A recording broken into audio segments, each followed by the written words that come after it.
வணக்கம். என் பேர் சிவகுமார். நான் சிவாலய யோகா மையத்தோட ஃபவுண்டர்.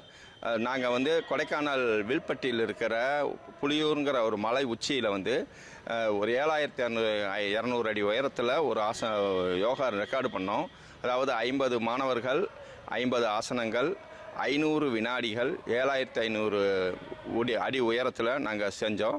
இதில் வந்து சின்ன வயசு ஒரு 5 வயசுலேருந்து 40 வயசு வரைக்கும் இருக்கிற எல்லா வயசு இருக்கவங்களும் கலந்துக்கிட்டாங்க. நாங்கள் வந்து திரிகோணாசனா, வீரபத்ராசனம், பத்மாசனம், அதாவது நின்றுட்டு ஸ்டாண்டிங் போஸ்டில் இருக்கிற நிறைய ஆசனங்கள் எல்லாமே வந்து பண்ணி கொடுத்தோம். இப்போ அதை வந்து நோபல் உலக ரெக்கார்டில் உலக சாதனை புத்தகத்தில் பதிஞ்சிருக்காங்க. இது வந்து உலக சாதனையாக புதிய முயற்சியாகவும் கன்வெர்ட் ஆகிருக்கு. அதே மாதிரி எல்லாத்துக்கும் வந்து யோகாவை பற்றி ஒரு விழிப்புணர்வுக்காக இந்த நிகழ்ச்சியை நாங்கள் மிக சிறப்பாக செஞ்சுருக்கோம். நன்றி, வணக்கம்.